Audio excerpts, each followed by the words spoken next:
They tried to get a new place to rent and they were one of 8 families viewing that home. That is insane. Like, it's not landlords that are the problem in the slightest. There isn't a short-term fix for this. Yeah. It needs a 10-year strategy. But I have this weird thing with a magazine that is like, I'm so on the ball with that it has to be perfect. If I've ever spotted like a missing comma from an issue 2 years ago, I promise you it'll keep me up at night. For whatever reason you don't like it, maybe you don't enjoy reading. Then you can just unsubscribe. There must be something wrong with you. Yeah. Because I think that is a huge problem that the UK is facing. I think if it's not addressed, it's going to be catastrophic. And actually, a lot of the people that are doing really good stuff, you probably won't even know. Like, you'll be in a room with them and they're not going to be wearing an Armani suit and a Rolex. They'll probably look like a farmer. I've never seen so many people in Wetherspoons at 11 o'clock in the morning, but it's a brilliant city, so thank you for having me. And that's where we met. No. Yeah. Welcome to another episode of the Property Developer Show, the podcast. Today I'm joined by what has become a very good friend over the last couple of years, Mr. Sam Cooke from Blue Bricks magazine. Welcome to the podcast. Thank you, Scott. Thank you for having me. No, my pleasure. I feel privileged, mate. This studio is brilliant, but that's one of the things I like about you. Whenever you do something, you do it right. Oh, you know the drill, mate. Same as the awards. The awards went amazingly. Yeah, it went really well. It was well received, and that was the main thing. The biggest stress of putting the whole thing together isn't like finding venues. It's just hoping everyone has a good time. And you'll know that from the show. Yeah. I mean, you had some really high caliber people there as well, and great opportunities for networking. And obviously, I had the honour of sponsoring Best Trainer of the Year, which was obviously a great. I appreciate that. Thank you for that. You're going to be in the next issue of the magazine as well. So we're crediting the sponsors. But it's been quite nice actually, because after the awards, a few people have been like calling me and messaging and saying, "Oh, I'm meeting with this person I met at the awards, and we're going to do some business, and we're going for dinner together." And I think it's nice to see people obviously enjoying the night, but getting a lot from it in a business sense too. That makes sense. I mean, I think you've been on a few podcasts, haven't you? So hopefully people know who you are, but in a very brief manner, who is Sam Cooke and what's Blue Bricks? Yeah, in a summer, who is Sam Cooke? I'm the editor and owner of Blue Bricks magazine. I bought Blue Bricks magazine 2 years ago now in 2023. I worked for the business as their marketing manager and did a bit in private equity with Nathan, who was a previous owner, where I would, look at businesses that were suitable for sale. And then he taught me how to acquire businesses, value them, that kind of thing. Blue Bricks magazine is a magazine for property investors, property developers. I target at more experienced people. So I stay away from stuff like, no money down, get rich quick, millionaire overnight. Really not what we aim for. And we interview people that are experienced, accomplished, done stuff in the industry, and then share that with our readers. And in addition to that, we have a monthly event we do. We're going to start running quarterly events too. And then we have the Blue Bricks Awards, which was the first time we'd done that. Mm-hmm. From your kind of position as a magazine editor, what is your opinion of the industry? Obviously, I've had property investors on here, developers, but as a magazine editor, what is it that you see within this sector that maybe needs improvement or maybe does really well? Yeah, it's a difficult one, because the way I see property is there's almost two property industries.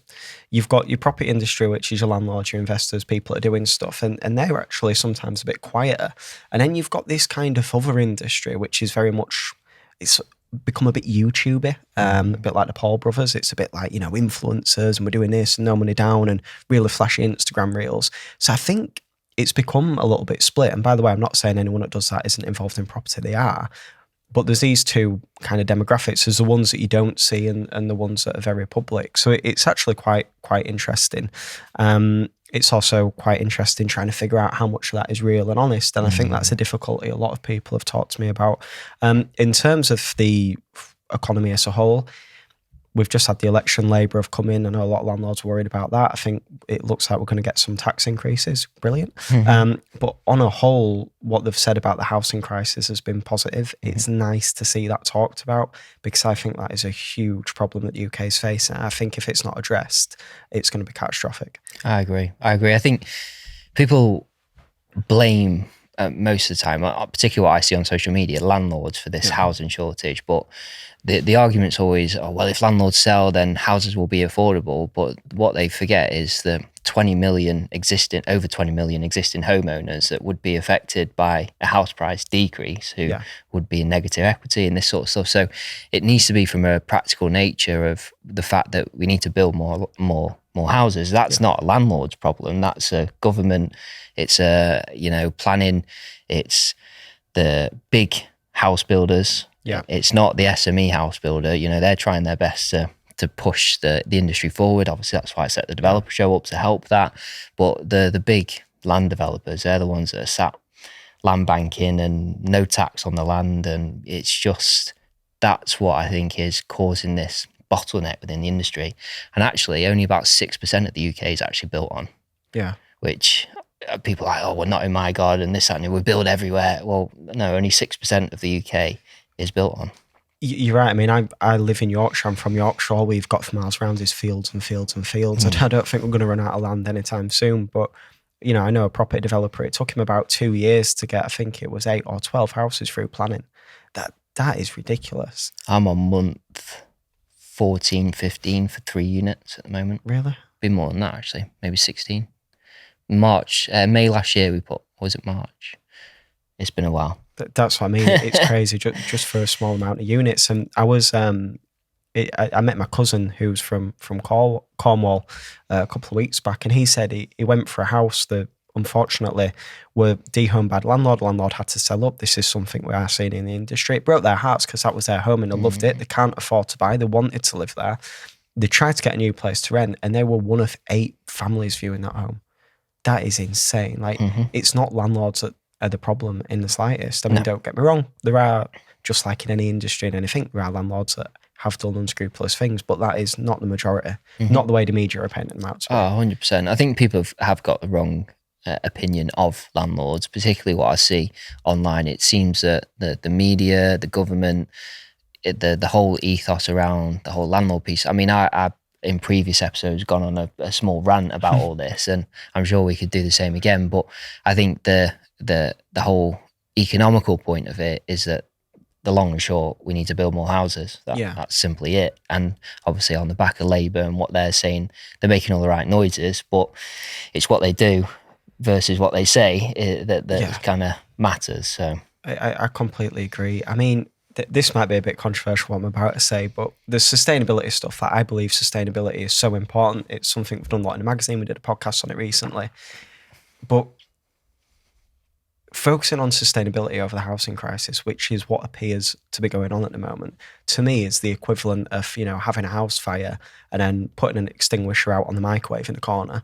Like, it's a big problem, and it's obviously going to get bigger later on down the line. But I think there's such a big focus on that. My worry before Labour started talking about the housing crisis was how much of that's been ignored. Because if we don't address this, that will cause a very big problem in the not so distant future. Absolutely. It's hopefully there's a solution to the problem. I think there isn't a short-term fix for this. It needs a 10-year strategy with one housing secretary that's going to go, this is the plan, this is what we're going to do, this is how we're going to do it, this is what we're going to phase in and change, and let's go and do it. Yeah, I'm hoping that AI and technology will do something about that, because it's a very archaic system, the planning system. Absolutely, It amazes me. We've got all this technology, we're talking about AI, we're talking about going to Mars and all this incredible stuff.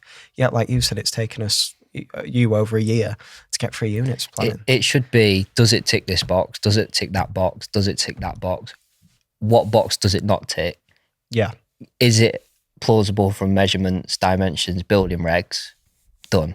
Yeah. It's literally that simple. It doesn't need a topographical survey.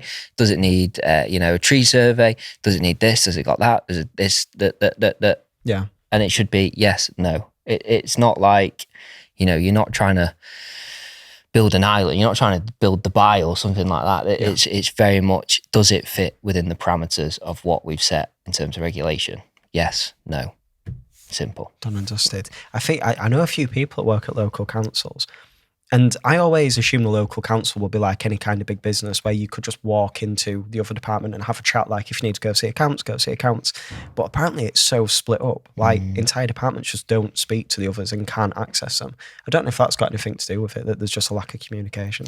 I think that's the trouble with public sector, isn't it? There's a lot of hoops to jump through.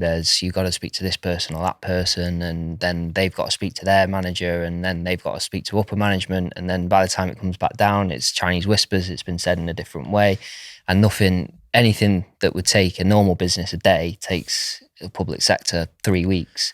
7 risk assessments, 4 health and safety requirements, and 3 sue-ins, and normally something along those lines anyway. But I think that's what needs reforming. It's that process. But how Labour are going to go about that is another question. Yeah, it's going to be interesting. I think that's a hard thing with politics in general, isn't it? You can't really listen to what's said. You've just got to wait and see what actually happens. Yeah, definitely. So in terms of going back to kind of the magazine piece then, how do you sort of vet the people that go into the magazine? Because I know you've alluded to it, that actually there's some parts of the industry where people maybe aren't telling the truth or the exact truth. So what's your kind of process behind getting the right people involved in the magazine? You know, that's a really interesting question, and it's one that I've had to pay a lot more attention to, I'd say, in the past 6 months, because there's been some people who it's been revealed that maybe haven't done what they've said they've done, or actually owe money, or various other bits. I don't know the inner workings of what's gone on in their life. I'm not going to pretend to, but who we thought they were, that's not who they are. And that's really made me sit back and think, well, how do I vet people going in a magazine? Because to me, that's important. Like, we're a source of knowledge, and I want the knowledge to be actionable. I want people to read it, to trust it, and to be able to do stuff with the information that will help them grow the property portfolio. And if you have people that are not honest in there, that destroys a whole brand, and it's dangerous, more importantly than anything, to the reader. So now I've gotten to a point, you get a bit of a sixth sense. That's point one. I just have this feeling now where I can tell. But that's obviously not how I do my due diligence. That's just been adapted with time. Secondly, referrals, recommendations, as people I know or trust that have done stuff, built stuff, been in the industry 20 years, that I can go to now and say, look, this person, what do you know, what don't you know? Mm-hmm. That helps a lot. Company's House, you can get a little bit of information on Company's House too. So I do everything I can on that and try and vet the person as well. We are looking at a way that we can maybe verify people's financials before we put them in a magazine. Mm-hmm. It's how receptive people will be to that, but that's something I'm looking into. Mm-hmm. But I think I do everything I can to vet people on my end. But I think as an industry whole, we all have to be really careful about who we're trusting, who we listen to. Absolutely. Because it's frightening. Like, when you see these stories come out, especially with people that you know, that you've met, that you've had a coffee with, that you've shook their hand, it really does scare you that, that person, that entire thing, was that a lie? How much of it was true? Mm-hmm. That's a really good point. So I guess from like the property world as a whole, it's kind of a bit of a breeding ground for, unfortunately, for that type of behaviour. So in terms of like the due diligence side then, obviously Company's House, it's like approaching a property deal, I guess. Yeah, it is.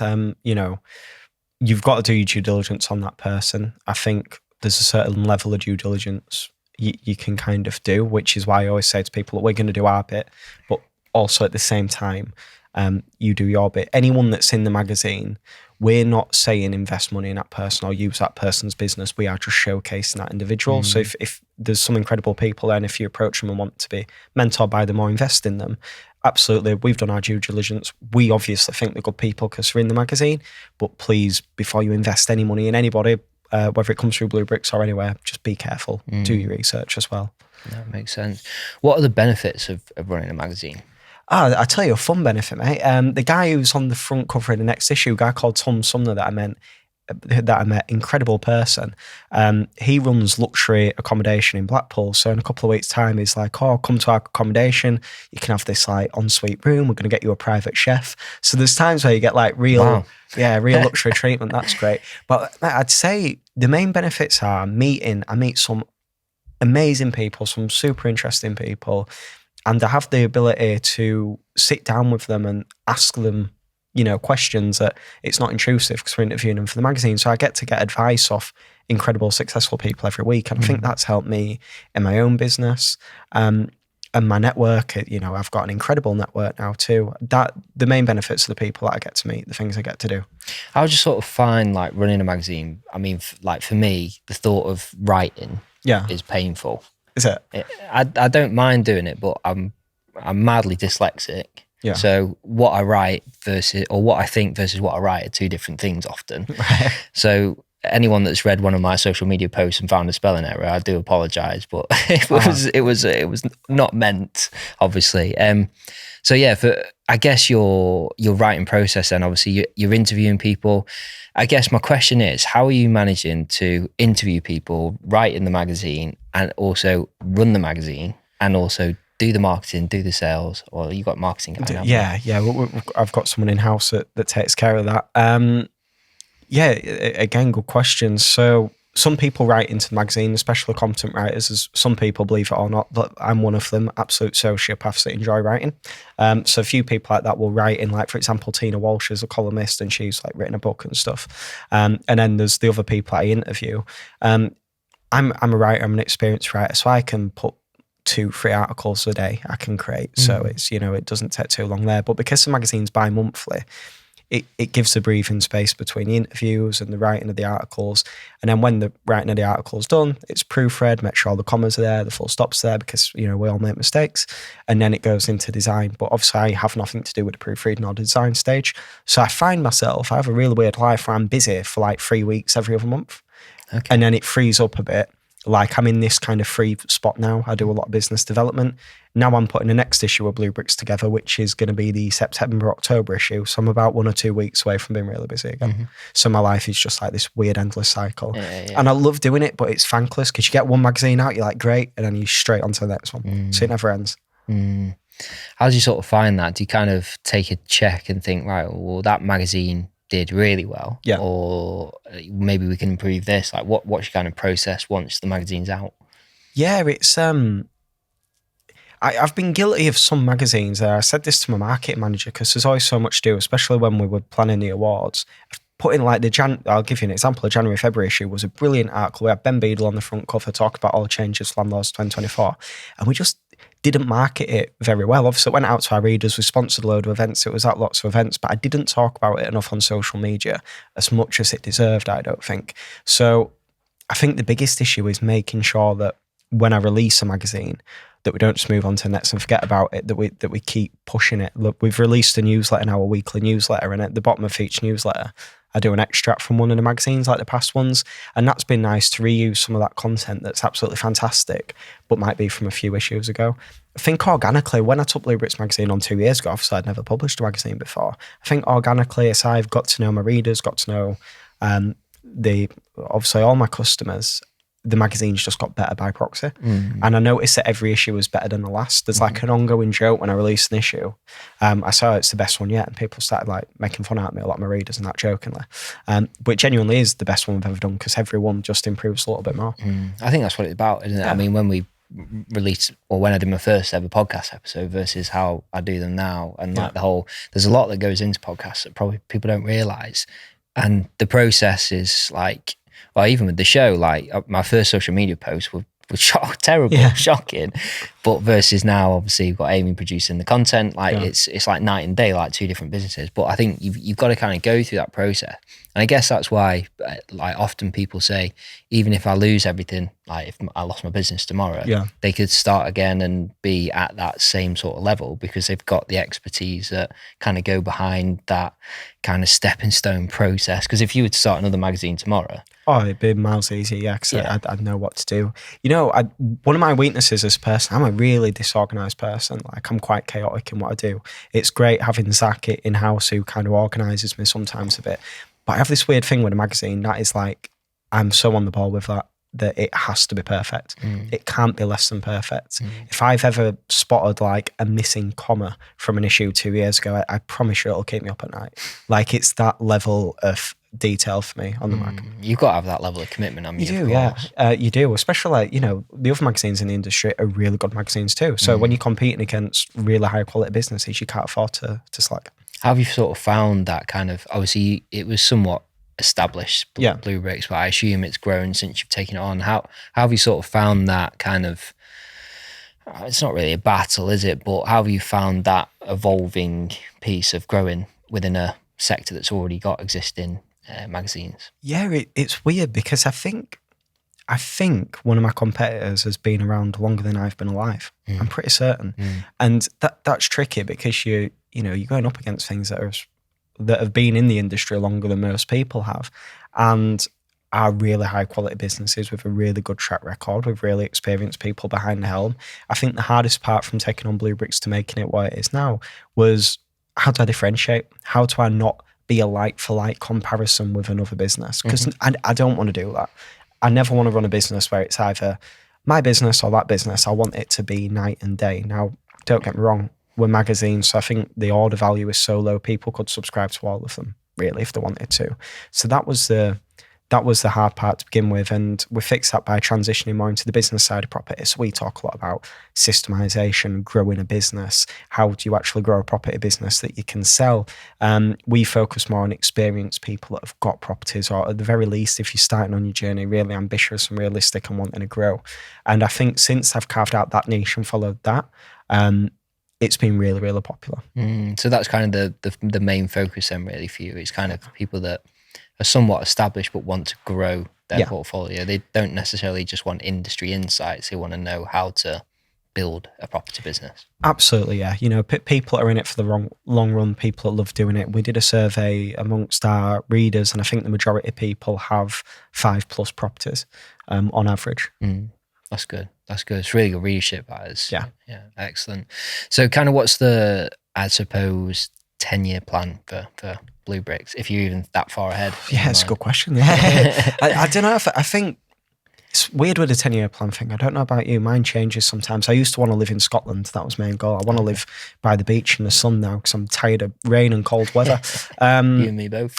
Yeah, I think Blue Bricks, if I'm going to do something, I'm giving it everything I've got.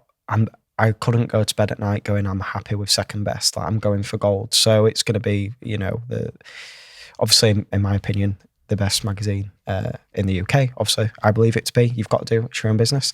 A few people have echoed that too, but everyone's entitled to their opinion. I want it to be the biggest and the best magazine in the UK for property, without a doubt. We will do more stuff. I want to form it into a national community. Property is a very, very lonely game. One of the biggest things that my readers and property people struggle with is loneliness. So I'd like to do more events at UK-wide, not networking events, but more experience days that people can go to and enjoy and feel like they're part of something. That's what I want to do. And I'm currently acquiring a business at the moment, and I'm acquiring, it's more like the assets in the business. So it's kind of 2 acquisitions I'm doing currently that will take Blue Bricks to that next level again, really. Nice. We'll have to talk about that when it's when the paper's signed. So we've agreed to purchase on one business, and that in the next week or 2 we'll be signing the contracts, moving it over. We'll do a big social media push, and then again with the other one too.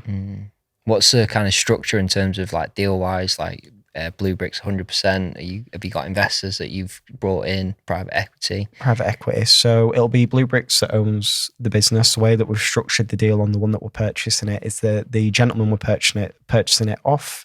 He's maintaining a certain shareholding, so we're buying some shares off him. And then when we get the business to a certain valuation, then I've agreed to buy his additional shares off him for more value than we bought the current ones, if that makes sense. So almost like an earn out in a way. Yeah, basically like an earn out. So it's like you maintain a certain percentage, and then when we get the business's valuation, we'll buy those shares off you for their new value. So you actually end up getting more than you would have done if we bought them right now. How did you come across this purchase? I was connected with them by someone and looked into it, had a bit of a chat, and yeah, it just kind of fits well. Like I say, I worked in private equity, and that I love that world. I love all of that, the business acquisitions, the turnarounds, that stuff really, really excites me. And I learned so much about business in that sector. It's kind of nice to be involved in that again. And I've seen how you can grow businesses by doing that, and how you can, grow businesses on steroids by acquiring others. How would you sort of fit, or where do you sort of fit within the kind of deal maker, the analyst kind of side? Where's your kind of skill set sit? Yeah, it's a weird one because I used to be very extroverted. We were talking a bit before the podcast, and you didn't realise you used to be a stand-up comedian, and obviously that's quite an extroverted thing. Now I find myself really introverted. I'm a lot more creative. I'm very good at strategy and creating, and I love doing all that stuff. When it comes to deal making, I'm good at building one-to-one relationships and having an honest and true relationship. I'm very bad at doing a networking event and trying to talk to lots of different people. I think I'm probably more the deal maker side of things. Okay. That's probably where I'd sit. Nice. What sort of skill sets go into that then? What do you think? How do you pull the deal together? Like, what is it that you're looking at and thinking, okay, this fits here. This aligns to the Blue Bricks mission. Yeah. Obviously the cash flow's there. Let's structure the deal. Like what kind of goes into that process? I think for me, it's how can you make the business better? So the number one thing is, how can you cut costs? Because you can look at acquiring a business and bringing money into it, getting more sales, but that's time intensive. It takes a lot of effort. It can cost money if you've got to pay for marketing. Sometimes a business not might have that money there. So number one is, can I cut costs to give myself some breathing space and increase the profit in a business straight away? And so instantly that makes it a good investment. It's a bit like renovating a house, I suppose. So that's the first thing I look for. The second thing is, what new markets haven't been hit yet? So we've got all these customers here, but have we got a business-to-business arm or a business-customer arm? Can we add more products at a slightly higher value? That's one thing I've had to learn with Bluebricks, because with the magazine being a low order value product, we're now looking at how we can add additional products that are higher order value. So things like that too. With this new business, we might be able to enter foreign markets too, different countries, which would be quite interesting. Amazing. I mean, it makes complete sense to kind of grow in that kind of way. Yeah. Acquisitions, it kind of increases that scalability chance. I mean, as I suppose it's very rare that businesses from a startup grow relatively quickly, because usually businesses, or most new businesses, aren't reinventing the wheel in some format. There's businesses that already exist, so you have to try and access the market, and obviously through acquisition you can do that in a rapid way. Obviously you pay a premium for that, but it's all relative to the growth and the scalability. Yeah, I mean, I'm blessed that I have an investor in Bluebricks too, with experience in this that can help me. And I can't talk about who that person is just yet on the podcast, but that will be released roughly at the same time as these acquisitions. Really frustrating having lots of stuff you can only half talk about. Yes. But yeah, that, like I said, that's the stuff that's always really excited me, is the acquisition type thing. I've seen a lot more people talking about it too. And it was what Nathan introduced me to when I started working for him in Bluebricks magazine. And that was the first time in my life I'd started to see real businesses and kind of how they operated. I guess from the perspective of Nathan then, what were the key lessons that he kind of pushed onto you? It's quite a funny one, really. So Nathan, getting blood out of a stone doesn't quite describe it sometimes. And when I first met Nathan is I say it on every podcast, he's probably getting sick right now. He's one of my best friends, but he's one of my biggest inspirations in life. From what he's achieved and who he is as a person, is unbelievable, and I love him to pieces. And when I first started working for him, I'm from a working class background. I'd never been around money or anything like that before. So to meet someone that was quite successful, I was like, oh wow, I need to learn everything I can off this person. This person's got the secrets.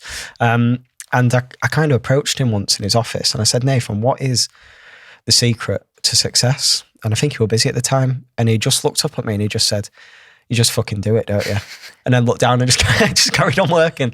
And I wound it up for years. I was like, wow, that's like the best you got. I was expecting some kind of Yoda type wisdom that came out of his mouth. But as I've matured and kind of cracked on with Bluebricks, I realised that was the best piece of advice I've ever been given in my life.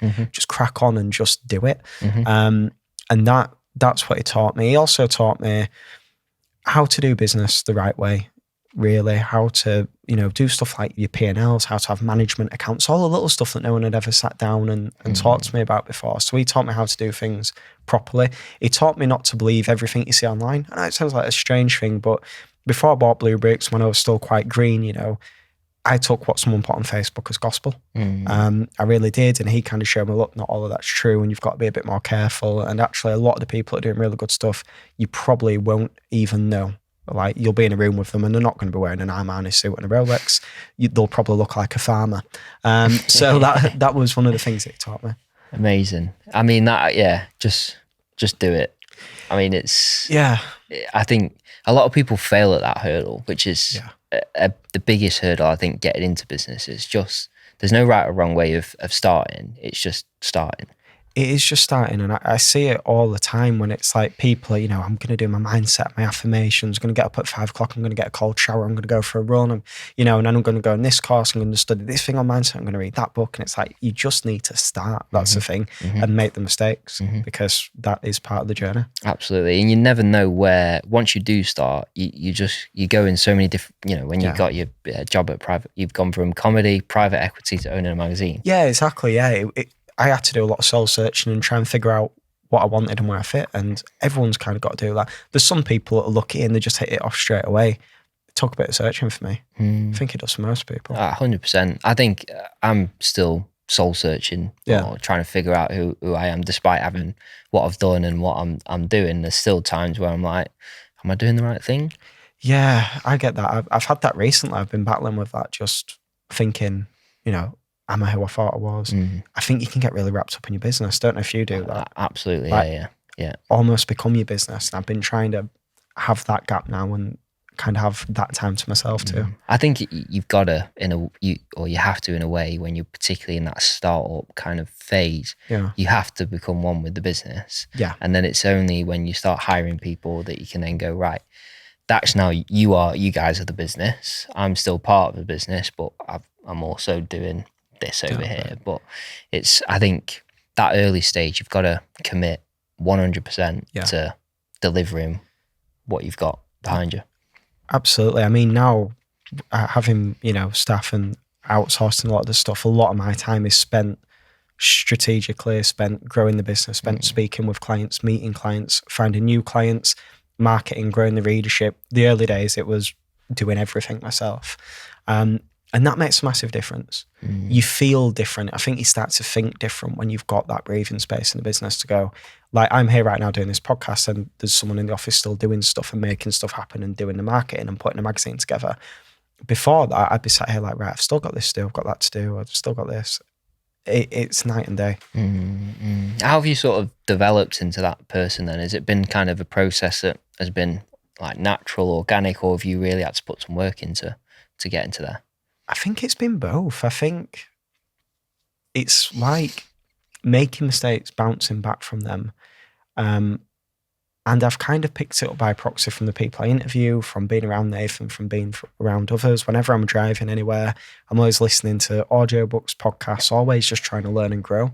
And I think just doing that over time and making the mistakes and bouncing back from those has just allowed me to kind of grow it. I wouldn't say it's ever come naturally. I wouldn't say I ever started out as a natural business person that all fell into place. Okay, that's interesting because I think being a natural business owner, I think obviously you kind of take to water, like a duck to water with business, but obviously not having, or what you think is probably not natural. Maybe it is in someone else's mind, but maybe in your overcritical mind, maybe you're not giving yourself enough credit.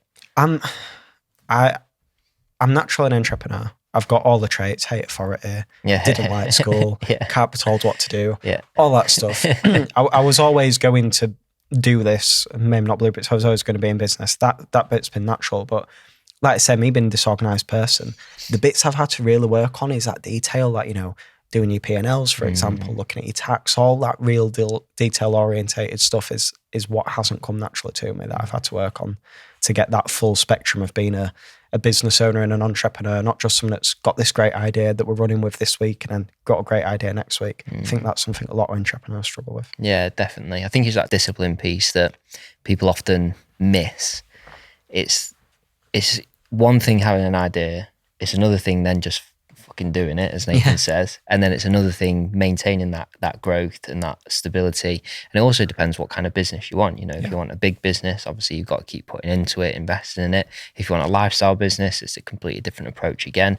If you just want something that you can be self-employed in and you just working a job, basically, that's what self-employment is. People might argue otherwise, but in my opinion it is. And it just depends which direction you kind of want to go in. And I think to understand from your perspective what traits go into that, what do I do right and what do I do wrong, I think that's a skill set in itself to be able to identify that and then go, right, I'm chaotic, I'm unorganized, what can I do to improve that situation?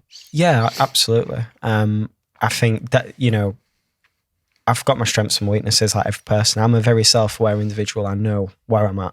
And I think I've just looked at the parts of me that I thought that doesn't work and then outsourced it, fixed it, worked on that. And that's made me a more rounded individual. I mean, I'm extremely ambitious and I want to grow exponentially. I know you're exactly the same. We were talking a bit about this for the podcast. I started out, I think, more lifestyle-y, but now I'm like, no, I just want to keep growing because I love what I do. Yeah. I think you've got to enjoy that. You've got to have that in you. Yeah. It can't be a force thing. I mean, I've from like day dot, as soon as I found business, I've been like, I want a mega yacht in Monaco. Whether I'll achieve that is another thing, but that's kind of like my ambition. That's the level of my ambition. And anything that doesn't align to that, I'd struggle to to do. That's probably why I never engaged in school, really, because I just never saw the point in it. I just thought it was a waste of time. When am I ever going to need to know what the square root of anything is? Yeah, I've never used that one, oddly enough. But do you find it's hard? Because this is one of the things I struggle with more early on, not so much now with the network I've got. But being in a room when you say, I want a yacht in Monaco, and having people go, can I stay on it when you get it? Not people go, don't be stupid. I think that's what I found harder than anything when I first ever started out. Yeah, I agree. I mean, I come from a small town, I think, similar to you, off the back of our conversations, where most people kind of go to school, they get a job, they work full time, they stay in that area, like, and then they raise their family, and then their kids go to the same school that they went to, and so on and so forth. So I was kind of like a bit of an outlier. I still am. I still live within that town, but I think I've kind of realised that in order to grow as a person, and I'm not, it's quite an interesting topic, because I think people looking from the inside in about when we're having this conversation, they probably think, oh, he's arrogant, or, you know, he wants to be rich and all rich people are arsehole, you know, whatever their opinion is. And I'm not saying the way that they live is incorrect. I think there's just that lack of understanding of when I say, you know, what a yacht in Monaco, I'm not saying that because I think I'm better than anyone else, or, you know, for any or anything within that kind of parameter. I say it because that's just like what I want to achieve. Yeah, I completely agree. I study a lot of philosophy. That's something I really enjoy. I enjoy Stoicism. I think it's overused and over-talked a bit now. But the idea of living a virtuous life. And I think mulling on the meaning of life, because I love philosophy and I've been travelling and doing stuff, wondering what that is. I think really the meaning is whatever you want it to be. If that's the life you want to live, you know, providing that you're a good person and you help others along the way, and, you know, you're not stepping on the backs of people, absolutely go out there and do that. And we have this really weird culture in England where we almost have a problem with people doing well, and have a problem with people succeeding, and it's seen as a bad thing. And I just don't understand that. Yeah, because I've not seen that from the people I know that are super successful. You know, they're paying for private healthcare for the family, they're looking after the loved ones, they're giving to charities. That's what I've seen. Yeah, absolutely. I mean, money just amplifies the person you are, and if you are a bad person, obviously money's not a good thing for you. But if you are, you know, I think it's such a large topic, that is. It is, yeah. And I think probably not best to be spoke about on a property podcast, but I think we're definitely in agreement that I think property, that's probably the good side to property, is it does draw a lot of people that are that similar mindset, that an abundance mindset. It's not about the yacht in Monaco, it's the person you become in that process to get in the yacht. That's the important part. The end product itself, I think, becomes a bit boring from what I've heard from other people that own yachts. You soon, the novelty wears off. So it's that process, though, that you go from, you know, living in a small town to being an international homeowner or whatever it might be. It's becoming that person, being able to pass that skill set to your kids, then their kids, and so on and so forth. I think that's the beauty of success and becoming wealthy per se. And I think we're definitely in agreement with that. I completely agree. I was reading a book by Bertrand Russell, who's a philosopher, I think he's an American philosopher, called The Conquest of Happiness. Basically, it's about why are people so unhappy, and some people are actually happy being unhappy, and what's the cause of that. And he talks a bit about wealth and the accumulation of wealth, and saying that the people that have got wealth don't seem to be happy. The people that don't have wealth don't seem to be happy.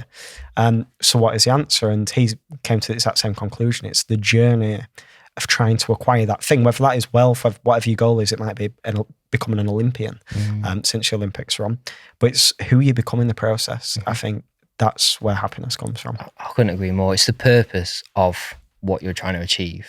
I think, you know, I always use Tyson Fury as like the prime example. He hit the pinnacle of his career, and he just for him there was nothing ahead, there was nothing to look forward to, and he realized, I mean, we were talking about it before when I sold my other business, you kind of get there and you're like, my life's still the same, but I've now lost a big part of my life that I was dependent on every single day just to give me that purpose to get out of bed. And I think that is like, I guess most people's reasoning is like what, and I think that's why work's so important for people. Yeah. Even if some people maybe really hate what they do, it still gives them purpose. It still gives them a reason to get out of bed in the morning. Otherwise, people just sit around, get depressed, get mental health issues. And that's when I think it then starts a momentum into bad things. It's spending too much time with yourself.